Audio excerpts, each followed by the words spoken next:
तर पक्ष आढळरावांचं स्वागत करेल तर मी माझा निर्णय ठरवेन। आढळरावांच्या राष्ट्रवादीच्या प्रवेशाच्या चर्चांवरून दिलीप मोहिते पाटलांची नाराजी। आढळरावांच्या राष्ट्रवादीच्या प्रवेशाच्या चर्चांवरून त्यांनी नाराजी बोलून दाखवली। मी 20 वर्ष आढळराव यांच्यासोबत संघर्ष केलाय, असं राजकारण करण्यापेक्षा मी घरी बसेन, असं दिलीप मोहिते पाटील यांनी म्हटलंय।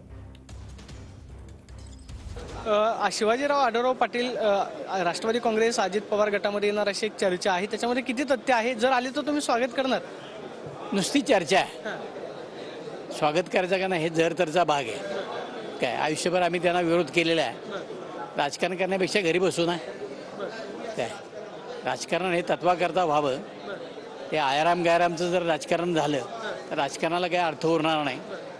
काय तसं राजकारण मला तर करायचं नाही, त्यामुळं पक्ष त्यांचं स्वागत करेल, त्याबद्दल माझं काही दुमत नाही। शेवटी पक्ष निर्णय घ्यायचा तो होईल, पण वैयक्तिक जीवनामध्ये काय करायचं हा अधिकार मला आहे। काय मला फार जेलमध्ये बसवण्यापर्यंत, मला आयुष्यातनं उठवण्यापर्यंत ज्यांनी जर भूमिका घेतल्या असतील त्यांच्याबरोबर काम करायचं नाही का, हा माझा स्वतःचा मुद्दा आहे ना।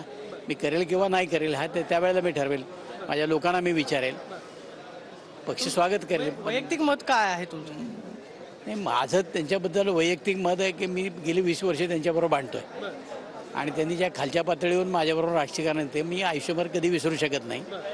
मग अशी जर वेळ आली तर मी घरी बसेन, त्याच्या पलीकडे दुसरं काही करणार नाही। कॅमेरा पर्सन सिद्धेश सोबत मी प्रदीप कापसे, TV9 मराठी, मुंबई।